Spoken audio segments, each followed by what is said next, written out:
This is KC Sports Network, proudly presented by Emprise Bank.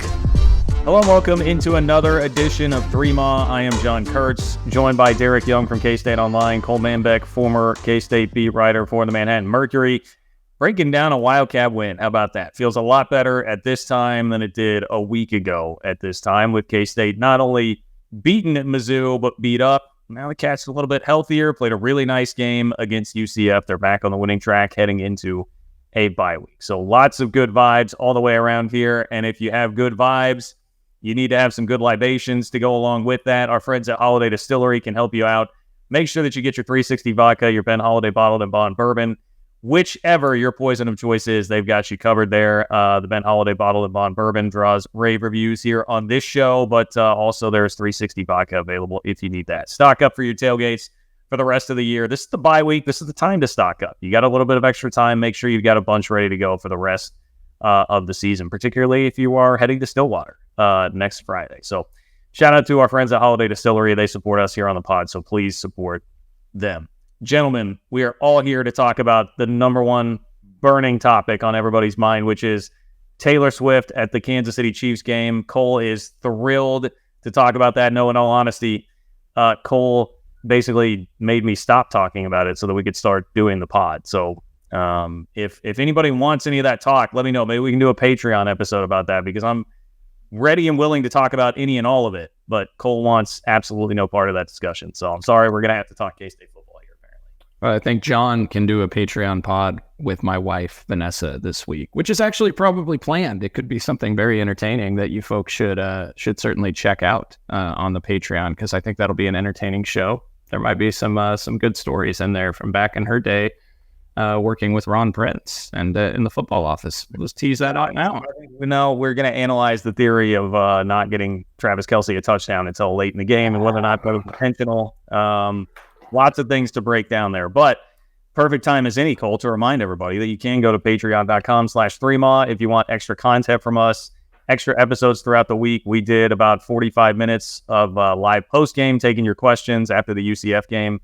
That's all up on Patreon now. So if you get done with this and you want a little bit more, 45 minutes more, in fact, all you have to do is go to patreon.com/3ma to get signed up. You can also join the Discord, where Cole dropped in plenty of inside info, keeping you up to date on the quarterback situation last week. So lots of good stuff going on there. Patreon.com/3ma. But look, the bottom line is we all sat here kind of gloom and doom, not feeling great about it.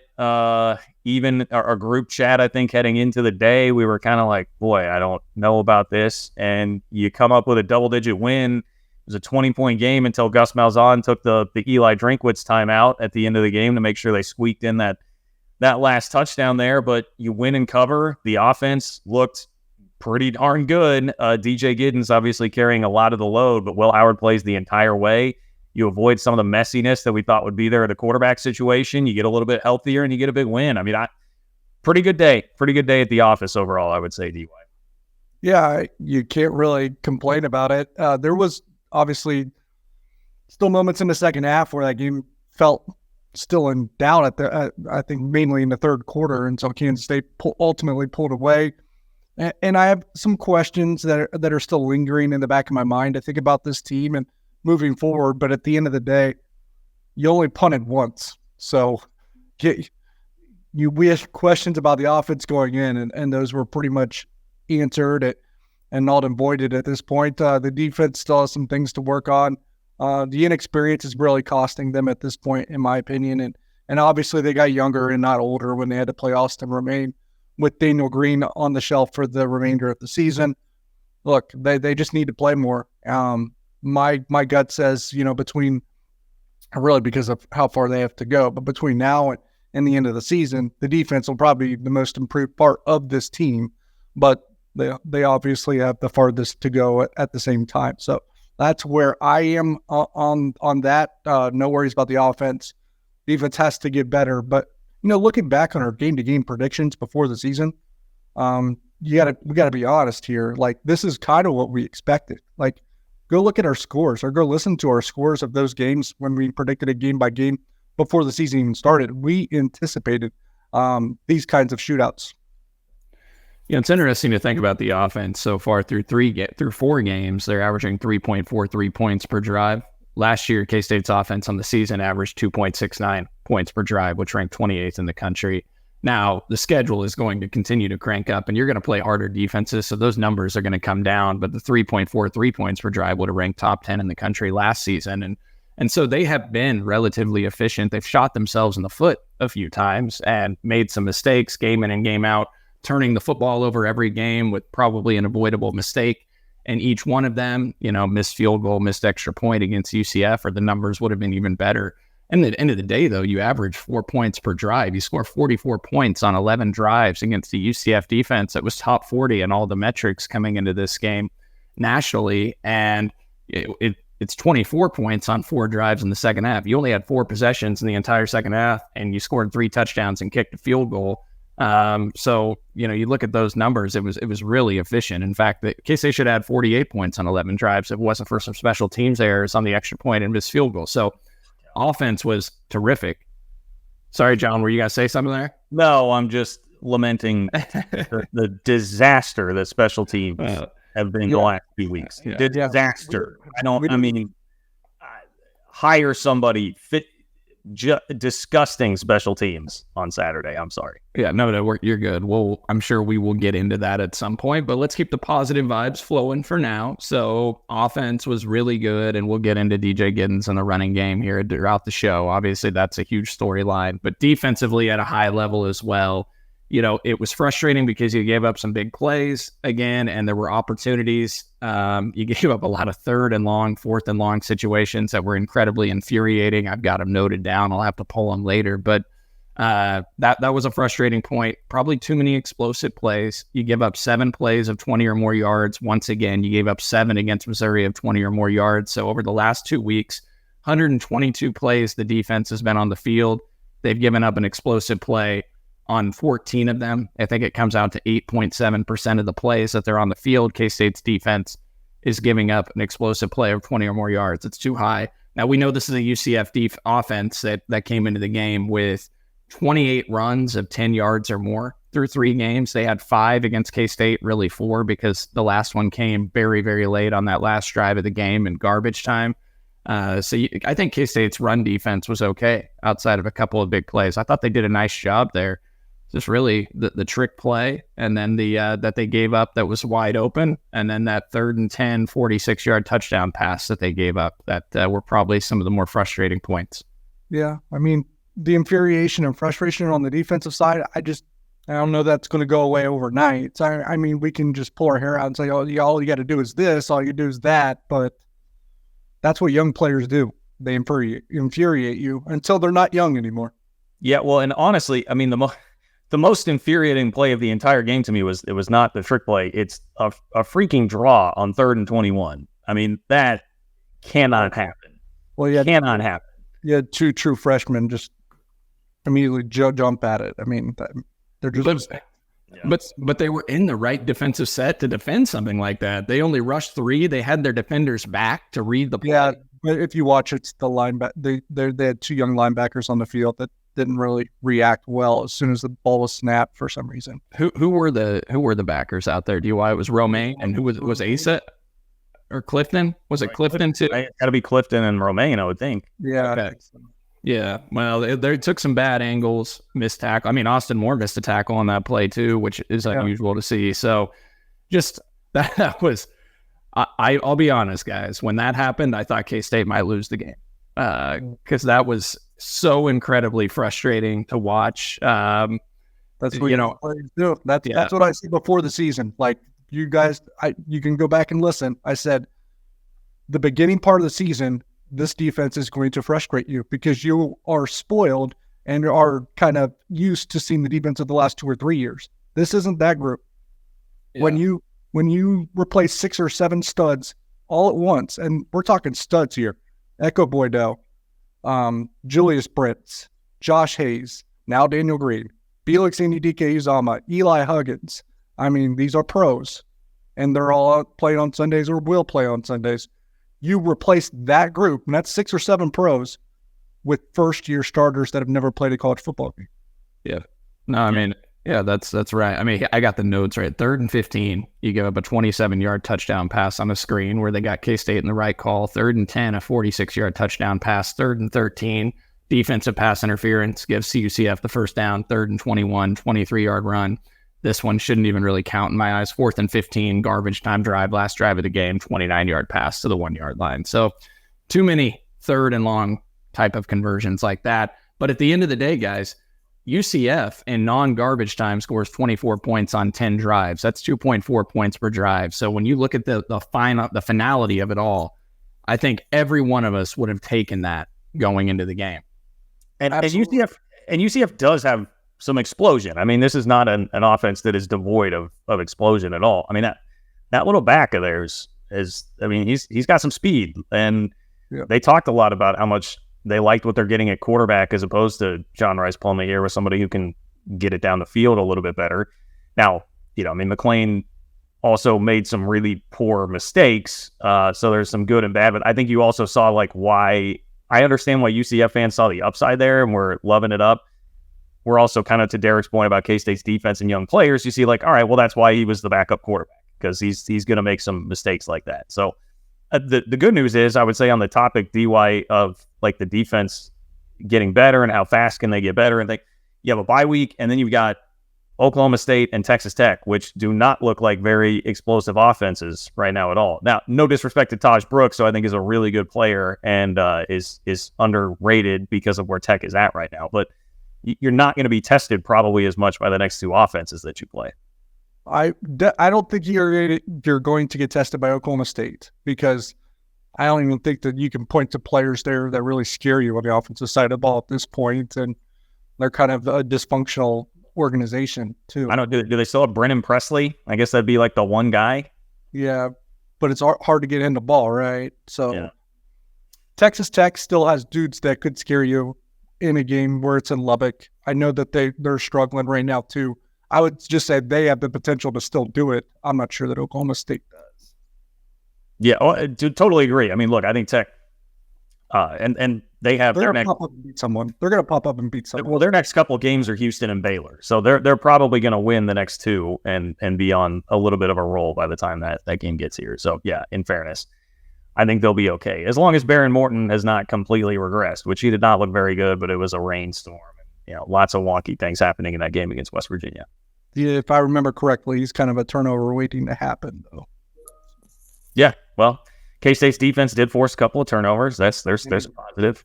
Got some turnovers. Yes, they did need it. But look, we've come this far without talking about DJ Giddens. Just an insane night. 293 total yards, 4 touchdowns.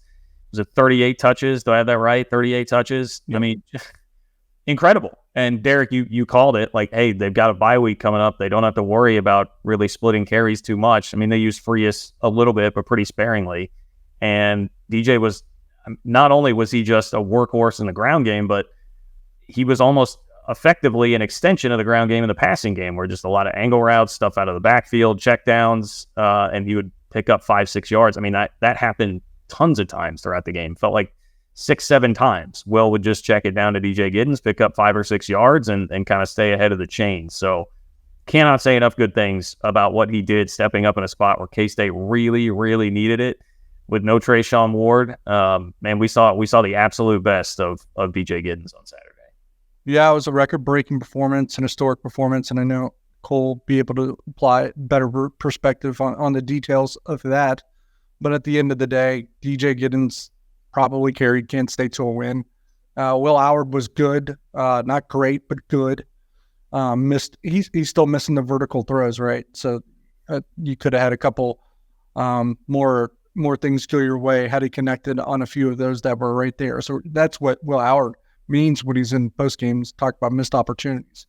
But they were bailed out from that largely because DJ Giddens had just a terrific performance. And I did call it that they could really ride him with the bye week coming up. So 99% of the usage could just go through him, and basically that's what we saw. I also said on KSO in written form that I had a feeling that they were going to be able to run the ball with more authority this past week, and that also came to fruition just because when you only have DJ Giddens and nobody else, you're probably sticking to one blocking scheme, and you're just going to simplify that, especially when the simplified form is more conducive to DJ Giddens because of the style of runner that he is. And that's what we saw. I think a more simplified running attack is probably best for DJ Giddens and Kansas State in general. But then again, when you have a weapon like Treshaun Ward, I understand wanting to kind of make it a little bit more of a versatile scheme. But I'm not so sure they're not better without doing that. So that's something that they're going to probably have to wrestle with in the next couple of weeks, how to integrate those two together more effectively, because I think the complexity of having to use both of them kind of held them back a little bit as well. Well, it was, according to KSU_fan, who does obviously great work for you at KSO, he said that it was an ode to Courtney Messingham with a lot of his version of A-gap power that they ran on Saturday. So everybody out there, everybody out there who hated on Courtney Messingham for a couple of years, you've got Mess to thank for the win over UCF. All right, we're just putting it out there. Makes sense, because DJ Giddens would be a real beauty in that North Dakota State type offense just because of his style. Yeah. I thought DJ Giddens obviously was absolutely terrific. And to put it in perspective, guys, and I think they said this on the TV broadcast when I rewatched it, but from what I can tell, Deuce Vaughn's record for combined receiving and rushing yards in the game was 232 against KU in 2021 in Lawrence. DJ Giddens has 293 yards on 38 touches in this game. And terrific out of the backfield, catching the ball as well. As you guys noted, 8 catches for 86 yards. Really flashed some nice hands, and we know they really like him in the passing game as well. We saw some flashes of that last year. And so just an all-around incredible performance. Have to obviously give a ton of credit to the offensive line, which I'm sure I know we'll do after we go back from break here too, and we can get into that offensive line because they've taken some heat and they played lights out and opened up a lot of running lanes and kept Will Howard protected and on his feet in that game. But, as you look at DJ Giddens' body of work now, I mean, we're starting to get a pretty good sample size. And he has now 175 touches in his college football career dating back to last year, 1,146 yards on those 175 touches, 6.5 yards per touch. And I'm not saying, no one take this to me saying he's better than Deuce Vaughn or Deuce Vaughn or similar necessarily, but it's just putting in perspective how good he's been. Deuce Vaughn, 4,884 yards on 767 touches in his career, 6.4 yards per touch. DJ Giddens at 6.5 yards per touch right now. I mean, he is playing a terrific football and flashed how good he could be, in various moments. We saw against Alabama in the Sugar Bowl too last year. We were talking about it off air. 12 touches for 115 yards in that game. It was garbage time, but still, you're seeing a lot of things from DJ Giddens. He could be a dude. I know we got to go to break, but I'll leave you with this. Now, DJ Giddens is not better than Deuce Vaughn, but I said this before the UCF game. He is better than Treshaun Ward for this team, in my opinion. I agree with you. They're going to have to figure out a better way to mix and match, because I still think there's a lot there with Treshaun Ward. I do. I mean, I think there's a lot he can do to help them out, but they're clearly going to probably have to lean more toward DJ for now, and then figure out what that role is going to be for Ward. But as you guys mentioned, we do need to get to a break. We will spotlight the offensive line coming up here in just a moment, because they absolutely deserve it. But you deserve some home field apparel. You deserve to look good when you're at the next Cats game. If you're going to Stillwater next Friday, you need to make sure that you're looking right. So head over to homefieldapparel.com. Get all your K-State gear there with the retro logos, old Cat Script basketball if you want to get ready for basketball season. If you got season tickets like Cole and I, ready to go for hoops. Jerome Tang, by the way, was hanging out, rubbing elbows with Taylor Swift at Arrowhead. So, I'm sure Jerome Tang. We've seen Jerome Tang wearing home field apparel, I believe. So he's got it. He's been to homefieldapparel.com.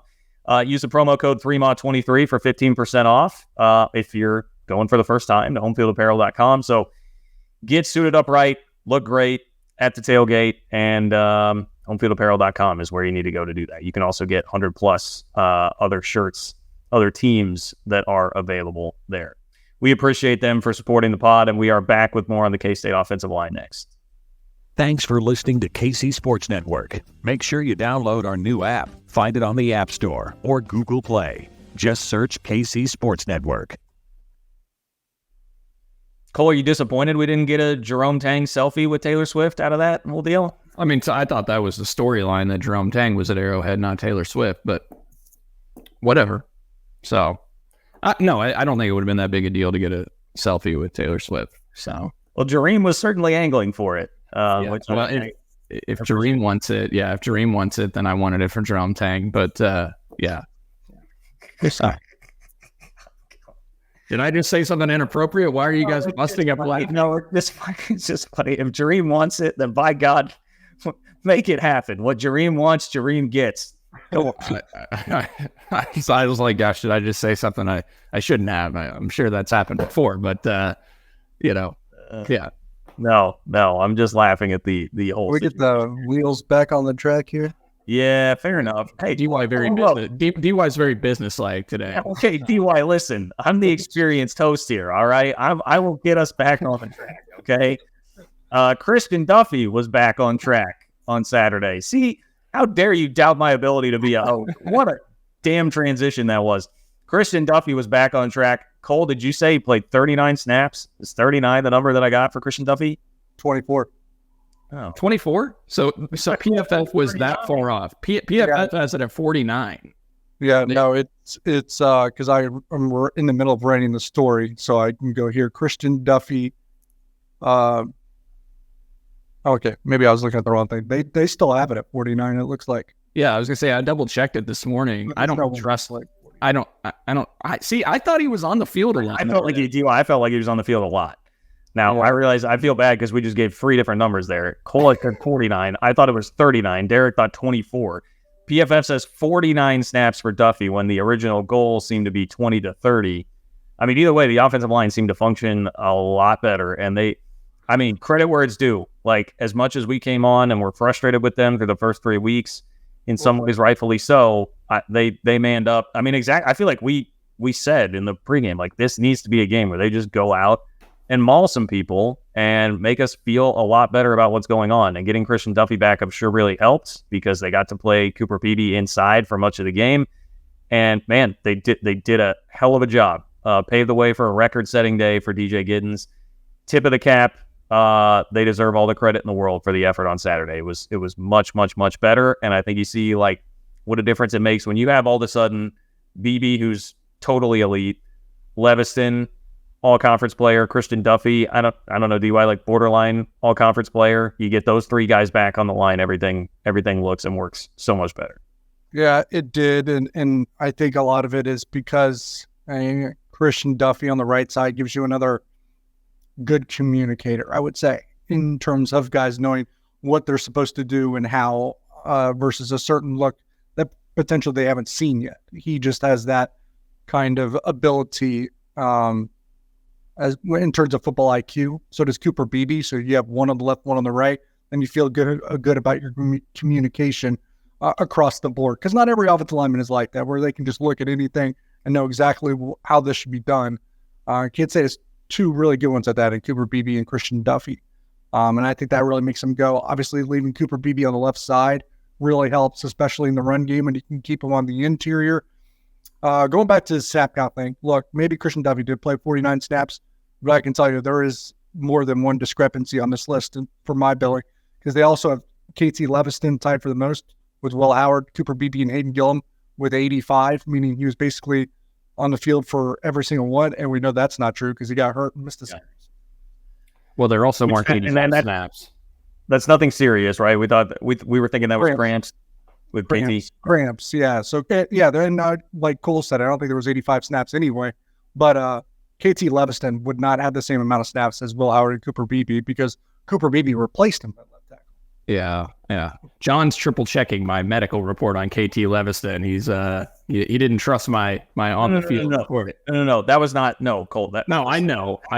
Back to me being a host here because I know how to be a host. I know that there are probably some people out there who were like, "Hey, I saw KT Leviston go out. Yeah. I'm worried about what this is." I wanted to just reiterate that it was cramps, not and worried about. K-State had multiple offensive guys getting cramps, and you want to know why? Well, I was saying the reason they had multiple guys getting cramps is because K-State's offense was on the field for 82 offensive plays, which is the second most since 2012. Oklahoma game last year in Norman, they had 83 offensive plays. Outside of that, this 82 was the most in the last 11, 12 years in a game, which really just shows how much K-State dictated this game from a physicality standpoint. They controlled the time of possession. UCF's offense only on the field for 59 plays. It's the second fewest for UCF since the start of last season in a game. Only Navy had that offense for UCF on the field less, and we know they just run the heck out of the football and control the clock as well and kill time. So that shows K-State just inserted their will up front on this UCF defense, and that is a defensive line. I think we need to remind folks, all right, that was the strength of their team. UCF's defensive line returned 7 of their 8 top rotational players, and they brought in a top 100 recruit and 6'4", 310 true freshman, John Walker, who is a top 100, number 99 overall recruit at defensive tackle, and shows them over Ohio State, Miami, Florida, Alabama. I mean, he had offers from everywhere. They had a transfer in Lee Hunter, who's 6'4", 320 pounds, a transfer from Auburn at defensive tackle that had been playing terrific football. He was also a borderline 5-star recruit coming out of high school. And the UCF folks I talked to said he was just controlling the line of scrimmage in the first 3 games for them up front. And K-State was able to just impose their will on that UCF front and wear them down. And the offensive line played terrific football. 7 yards per carry, 281 yards on the ground. The 7 yards per carry, the 4th highest in the Chris Kleiman era at Kansas State. They just ran the heck out of the football. They opened up holes that were pretty visible from my vantage points of seats, and thought Cooper Beebe being at left guard consistently, like DY kind of alluded to, was, a big part of that as well. Just the consistency factor of having the best guard in college football at his natural position on the interior, pushing those guys around, pulling. I thought that was a key part. Christian Duffy obviously played a huge role in that as well. So huge shout out to the offensive line, not to mention the fact that they also, Will Howard's only sacked once. They kept a pretty darn clean pocket for almost the entirety of that game. He drops back to throw the ball 42 times, all right? And we were worried about his mobility. He only gets sacked 1 time. So just an all-around really, really good performance by that K-State offensive line. I thought some interesting notes that I was actually able to derive from PFF. Now, maybe take some of this with a grain of salt because I'm not sure our numbers are necessarily accurate.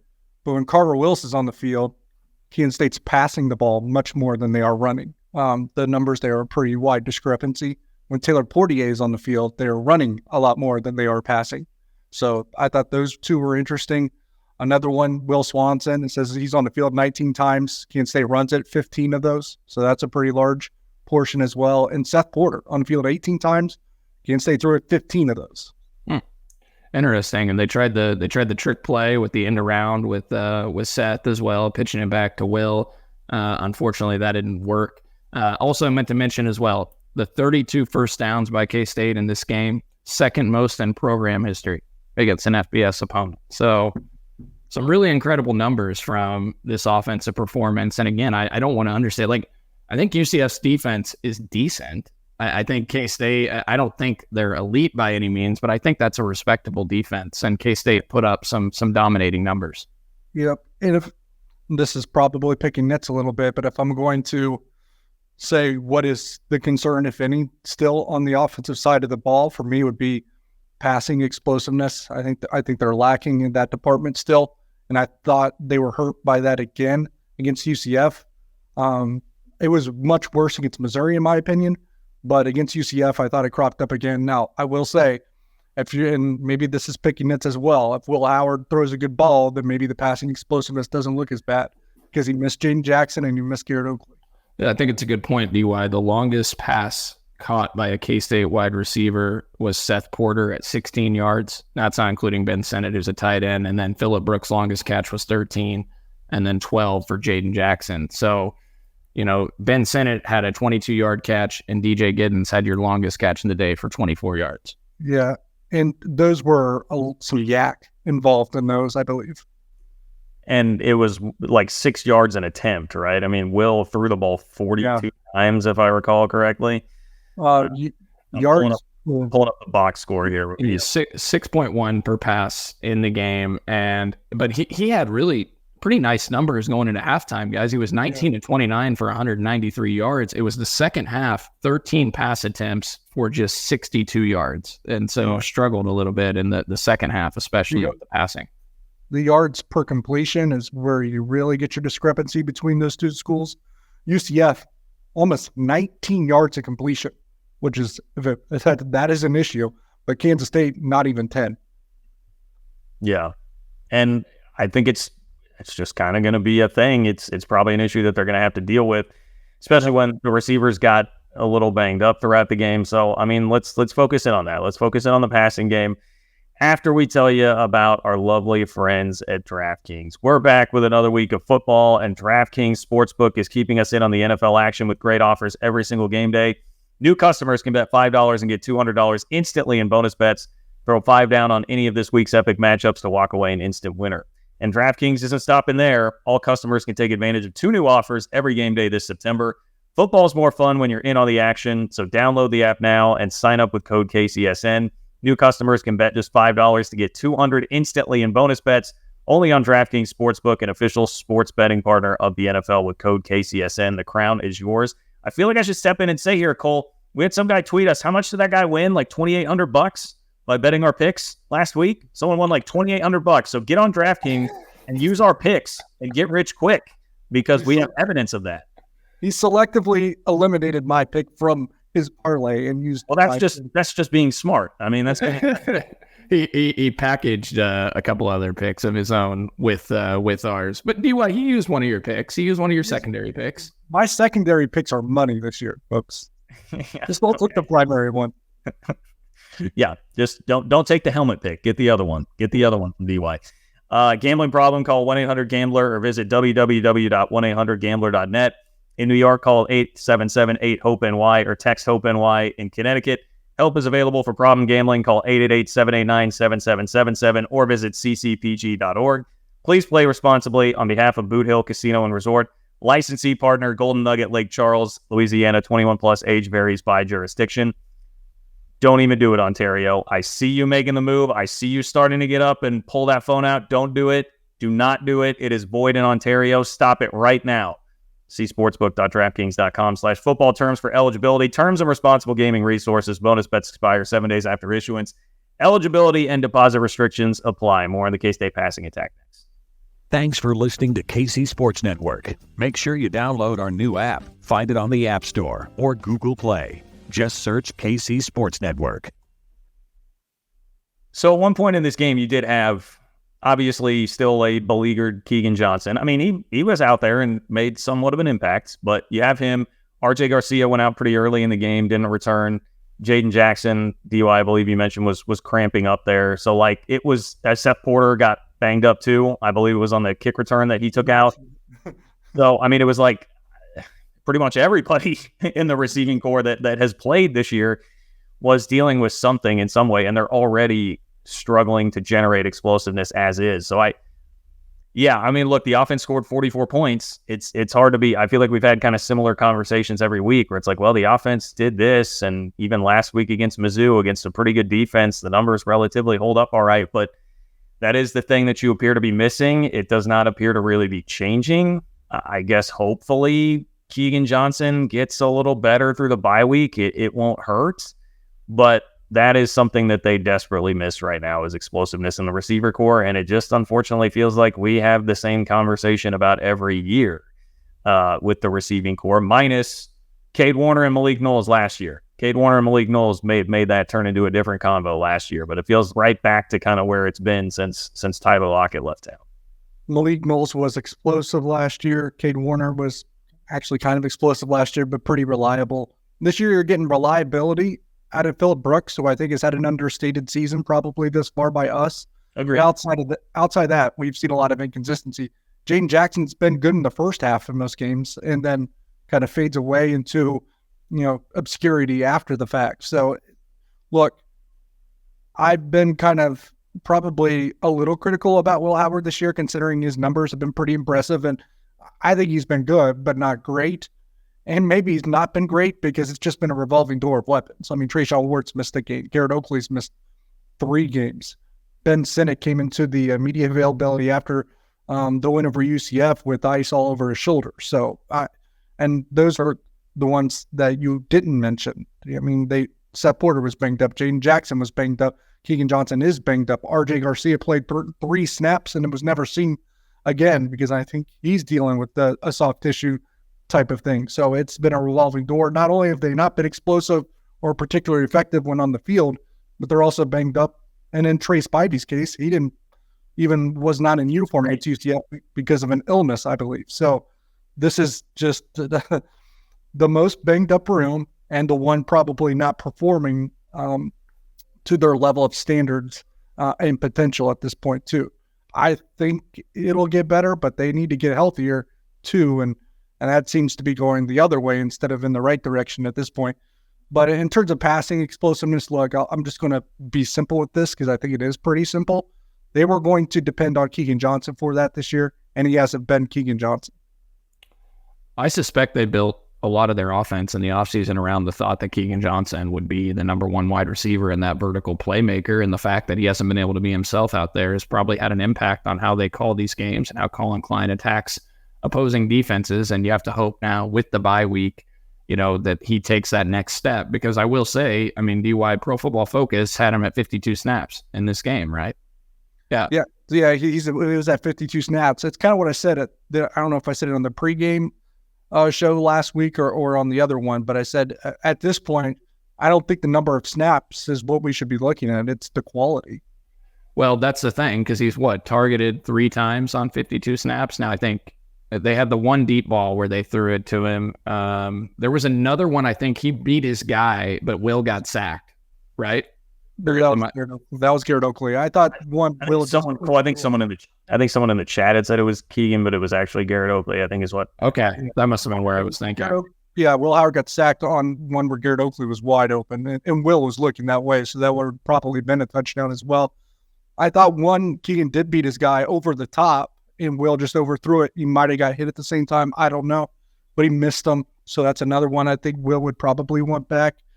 And then, to be honest, on Will Howard's interception, I thought it was just a poor run route, too. Now, Will Howard has to see that first and not make that throw, but Keegan didn't do him any favors. I was going to say, I felt like that was at least 50% on Keegan, because it's single man, and his guy just beat him to the spot, out-physicaled him, and beat him to because the linebacker that Will's reading is out of the picture. So he's just thinking, all right, that throw should be there. But that corner can't be ahead of Keegan there, right, DY? Yeah, I mean, it's a really good play by him, to be honest. So sometimes the other team's just going to make a play. But that's also, like, sometimes I think Will is anticipating too much. My reaction to that was Will also, I think there's times where he's pre-reading and predetermining that he's going to throw it to a spot, thinking it's going to be open and hitting that first read. And it's been a few times the ball has been batted up in the air, too, that kind of fortunate that haven't been picked off as well, where the linebacker undercuts a certain route. So you have to be careful there. Some of those mistakes are certainly avoidable. And I think that's probably the biggest knock on Will so far this year, just an interception in every game. And each one has kind of left you scratching your head. I mean, they're outside. He throws 3 or 4 balls a game where we're just like, man, what is going on there? Literally, it has been 2 script every week. There's like 3, you're right, 3 or 4 throws where you're like, well, that was an interceptable pass. Like, what is that? And then, he'll hit you with a couple that are like, well, that was a dime. Yeah. And the rest of it's generally just okay and decent. And he's missing the ball. He's missing the ball. He's a little bit. So obviously the Garrett Oakley miss was really frustrating. And that to me felt like a pretty key inflection point in the game where if he hits that, they may go on to really put some space between them and UCF early, because it was 21-10 at that point. The trick play came right after that. If they go down and roll and put it in the end zone and it's 28-10, maybe we're sweating it out a lot less throughout the entirety of the game. So that was a big miss. But I would say in Will's defense, I mean, again, he was pretty hobbled. Like he's probably playing on like 1.5 legs. So I kind of think that throws things off just a little bit. So at least in this instance, I think you got to give Will a lot of credit for the game that he played, judging by the injury situation. When early on in the week we were hearing like, hey, probably going to be an Avery Johnson start here because of how beat up. Yeah. So I will cut him some slack. I agree. I have come a lot of slack, I think, especially for some of the other throws. So they did the Jaden Jackson one, 2 could have been a touchdown. Obviously, if it was a good throw, maybe it's still a tough one. But the Garrett Oakley one's just a little hard for me because he was literally wide open. Like, you would rather him underthrow that ball than overthrow. Yeah. Yeah, no, I agree with all you guys said, everything you guys said there. There were also times we were on the topic of Keegan, going back to him. Like, I was watching, UCF was playing zero coverage. Sometimes they didn't have safety help over the top, and that's a time where a healthy Keegan, I like that matchup based off his experience. So hopefully this bye week gets him back healthy. And then, I mean, guys, what does Garrett Oakley do for this offense? I mean, let's talk about him real quick, because we've heard from folks that he's a redshirt freshman tight end out of Nebraska. He's about 6'5", 230 pounds. He's been banged up, hasn't been in uniform until he returned to practice this last week. And he starts the game at tight end along with Ben Sennett in his first week back from injury. And again, we've heard rave reviews about him. And every time I looked up, I felt like Garrett Oakley was finding ways to get open.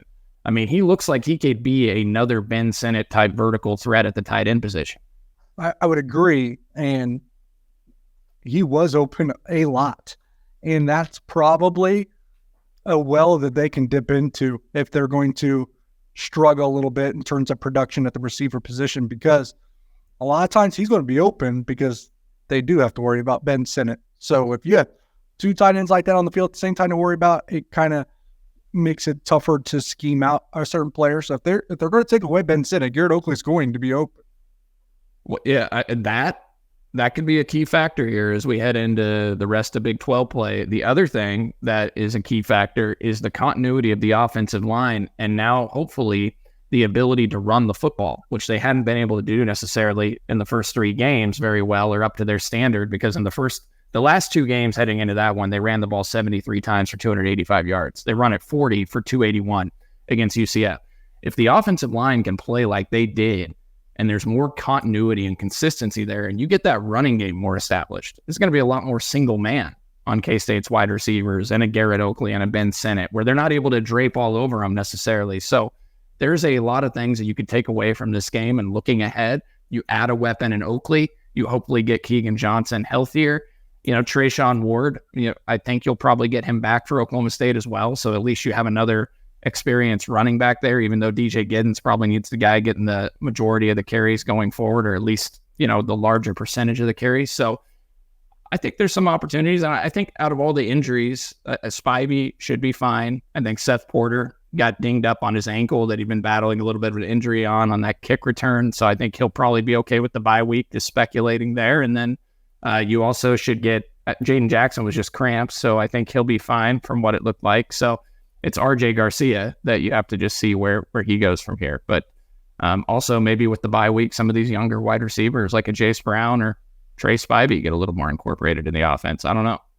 Well, I would love that, because that's a part of my question on the future of the receiver room is like, is there reason to believe that you're going to be more explosive there in the future? I'm just like, can you just go recruit the fastest guy you can find, like get some speed in there? It just feels like they're always slow in the receiver room. But the other point I would make on the tight ends, does this turn into, can these guys be Charlie Kolar or Chase Allen, from a couple of years ago with Iowa State, where they had two really elite tight ends and that made their offense pretty tough to stop? There. Yeah, no, I was thinking like the Patriots and the NFL love their three tight end sets, right? No, I don't. Bring up Aaron Hernandez here, Cole. Way to go.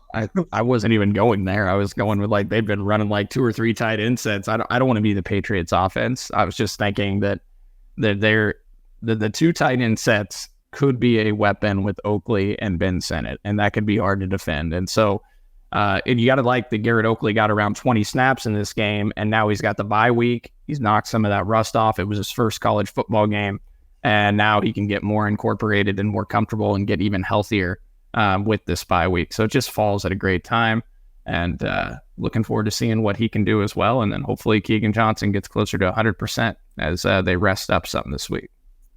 Do we know what's going on with RJ Garcia? I think it's a similar thing to Keegan Johnson, the other part, a different muscle. Okay. All right. Yeah. I hate to say it, like both of those guys, I'm kind of just I'll believe that they're going to be really productive when I see it mode the rest of the year. And I understand that injuries are a part of that, but okay. Special teams, dude. What the hell? I mean, in that game, you have a kickoff out of bounds, a missed 26-yard field goal, a missed extra point, 2 holding penalties, and you give up a 50-yard return. I mean, you've got to try to be as bad as K-State was on special teams on Saturday. And my concern with this is, now, I will say in fairness, they have morphed into a team that is better on offense and better on defense, and they have upped the talent level, so they don't have to be quite as reliant on this to like win in the margins. They don't need to do quite as much winning in the margins, but it would sure be nice to still be able to win the margins to help you out.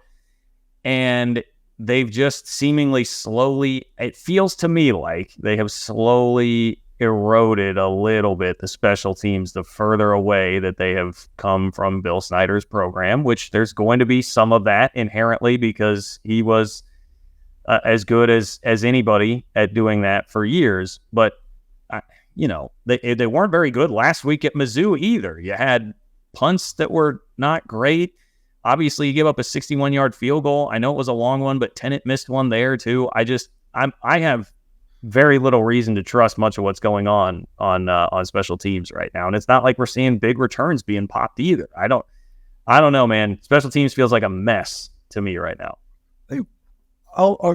It's justifiable, the consternation there. What I will say is, to maybe glass half full here at least a little bit, is like half of the issues that you just mentioned were, and I hate to do this, one guy, kickoff, field goal, extra point. Well, and here's the thing, Derek. They had the same issues with that one guy. Right. Ty Zentner was there to come in and save the day, and I don't see Ty Zentner walking through the door right now. Right. No, I wasn't explaining it away. I'm just saying, like, it's probably less of an across-the-board issue than what it seems a little bit. And Phil Brooks does have 2 really nice returns this year. And Keegan Johnson, though he stole it from Phil Brooks, had his pretty solid one on Saturday night, too. And Phil Brooks didn't really take too kindly. I mean, there's a question. If Keegan Johnson is not explosive enough to be doing things, why is he on kick return? Well, I think it was because Seth got hurt. Brett Porter got hurt. Okay. So the returns, I think they've come close to popping a few, and they have had 2 or 3 pretty good ones, in my opinion. They have to get the kicker situation figured out, and I think that solves 75% of the special teams problem, in my opinion. Whether that's Tennant or someone else, it's got to be solved because you're going to be playing in a lot of close games this year where the kicking is going to come into play. It already did, at Missouri. So that's where I would go with that. One of the 2 holding calls was also pretty bullshit. I saw that too, DY. I think we're probably talking about the same one there that probably could have been a non-flag. Hey, how about Keegan showed a little something on that kick return though, guys. I mean, did you see how pissed off Phil Brooks got after? Yes. But I don't know, that was Keegan's first time on a kick return in a game this year. I don't know, there's just some confusion there. But yeah, Philip Brooks was not happy. I don't know why. He literally ran across the entire. I'm gonna be honest. I was kind of glad he did. I wanted to see him try and return one. But yeah, I'm sure it threw things off a little bit. But he showed some moves there. I like to see an assertive Keegan Johnson there, trying to be an aggressor and make a play. Here's what I'll say about Tennant, guys. This was obviously a brutal game for him with the missed extra point just being the cherry on top late in the game and the missed 26-yarder.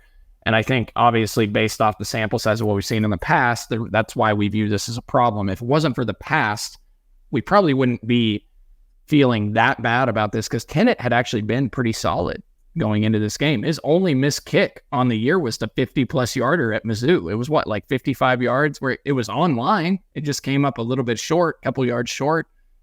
He'd been good until this game. Now you have to worry about the mental side of it too. I'm just saying, to play devil's advocate or take kind of a positive approach here, he had been decent on this season until that kick. I agree.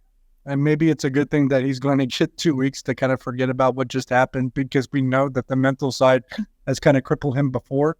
So this was a pretty negative game that can negatively impact him or has in the past. I would anticipate because He literally only has that one miss if you take away the Missouri field goal. That was a 54-yarder. But so I think he'll get another game to kind of redeem himself. But I don't know that I think the leash is probably incredibly tightened at this point just because of what we saw from him last year. And it was an extra point too. And you could tell in post-game press conference that the extra point really pissed off Chris Klein. Yeah, well, I believe that was the one where it got Eric Collins. It was just literally like, what was that? Like, just whenever the play-by-play guy has that as the reaction to it. Kleiman's the response was like, we can't miss an extra point. He was just like shook his head. I thought he got a little animated there. Well, he pretty much missed 2 extra points because the other one was a 26-yard field goal. So, like, I mean, yeah. Look, I feel for the guy. I want him to succeed. I hope that it works out. But my leash would be pretty short, too. I'm sure he's going to get at least another game. I tend to think it would be even more than that because these guys, that's kind of how they roll. They're going to be with their players, sometimes to a fault, but sometimes it works out really well. But I don't know. Yeah, is Leighton Simmering ready? Like, who's next up here? What happens? Leighton Simmering's next up. So yeah, Tennant since the start of last year has missed 3 extra points too. I mean, that's too many. Obviously, you kind of consider those automatics. And then I thought Leighton Simmering was coming in the game after the missed 26-yarder because there was a timeout, and it was K-State was in a 3rd down during the timeout, and Simmering was the one out on the field loosening his leg. But then Tennant ended up coming out after they didn't get the 1st down on 3rd down and ended up kicking. And credit to him, he made the field goal, and that was after the 26-yard miss. But yeah, Leighton Simmering, redshirt freshman. Is he from Minnesota? DY? I don't know. I can't remember all that. But I'll tell you right now, he is from Rosemount, Minnesota. I know my recruiting profile. How many offers did he have? Let's see if I can get his recruiting profile pulled up. So yeah, no. Packer speaker. Before we close, because I know we're probably about to close, I'm just going to laugh at 2 Big Ten schools here for a minute. One is Iowa. The whole offensive thing and then getting shut out of Penn State. That's pretty laughable to me. But I didn't know this, and I just saw it on Twitter. They had only 33 offensive snaps. 33. I mean, that means you're probably not getting any first downs, right? It's not good, but I would also say I would prefer that Iowa pick it up a little bit on offense, and I would prefer that Iowa win 8 or 9 games like they do every single year to just keep Kirk Ferentz employed. I'm not really worried about that. I mean, I'm not really worried about it, but it's at least a little bit. It is better. I mean, look, we still get the fodder to make fun of them, and it's just not. Yeah, I get it. It's just not something that I've ever been scared of. But who knows? And then the other one, and this is why I thought of it because you guys brought up Minnesota. It's like they were beating Northwestern by 3 touchdowns in the 4th quarter and lost. Yeah. Hey, they just stopped rowing. They lost the oar. Are you guys shocked that Avery Johnson didn't play at all? No, I'm not. Just because, if you told me before the game that he wouldn't, then I would have been shocked. But the way the game played out, not shocked. They were cooking on offense. They punted once. No, you're right. Yeah. I'm 100% my answer. If you would have told me going into the game, yes, I would have been totally stunned. But the way the game played out. No reason to play that. Okay. Can you believe how well Will Howard moved in that game? A little surprised about that, yeah. That touchdown run at the end, he showed some burst. He ran better than I thought. But especially in the second half, because everyone's like, why didn't they just bring in Avery in the second half? When I was like, yeah, well, they weren't throwing it well in the second half, so why not go to Avery? I was like, what are you going to do? Have Avery hand the ball off to DJ Giddens? Because that was a good plan. Yeah. I was going to say, when DJ Giddens is running, I mean, they've had to go to Avery because they couldn't run the ball. They had to find ways to manufacture rushing yards, and they did not have to do that at all. I'm not going to waste a game of Avery Johnson just to hand the ball off to DJ Giddens. Well, I guess my thought is they're not redshirting Avery. So the offense was cooking. I mean, you guys are right. And the way K-State ran the ball with Giddens so well, the DNs were crashing so hard for UCF. Anytime Will pulled the ball out, it was there for a big run. So, well, that's the other thing Will deserves credit for. I mean, for stepping up, and he did carry the ball a couple of times. They went to it a little bit less, but it was still, in some key spots when they needed it. And we could probably debate whether or not they need to be running Will when he picks up the last touchdown anyway, because they kind of had the game in the bag by that point. But I get it. It was a read. I think it was a read, and that D just crashed so hard he didn't even get touched. Yeah, almost all of them are reads this year, but it's a good question. And I got asked it it was like the question that came up 8 times in my post game mailbag, and this is how I kind of thought about it. Is like when Kansas State or any fans team gets away from what they're doing best, people get pissed off. We're like, why didn't you just run it with Giddens? Like, you know what I mean? So if you take that away and just bring in Avery and not do that, then people want to see Avery Johnson. But if you would have went in and that didn't work, they're like, why didn't you just stick with Giddens? So it's a damned if you do, damned if you don't situation. But I like that they just stuck with what worked. Yeah, that's the old, why didn't he just call the good plays? That's that old conundrum. Why didn't you just call the good plays? Call the ones that work. All right. I think that's going to wrap it up. We appreciate everybody for listening today. Hope everyone is in a better mood now going into this bye week. Relax, enjoy things, stock up on your Ben Holiday Bottled and Bond bourbon or your 360 vodka. Get your home field apparel. Get on DraftKings, take our lead pipe locks of the week, and make tons of money. You can make $2,800. That has now been proven. No false advertising here. It's on Twitter. The internet says it, so you know that it is true. Thanks to Nick Springer behind the scenes. For Derek Young and Cole Manbeck, I am John Kurtz. Thanks for listening to another edition of 3 Ma. Take care, and we'll talk to you soon.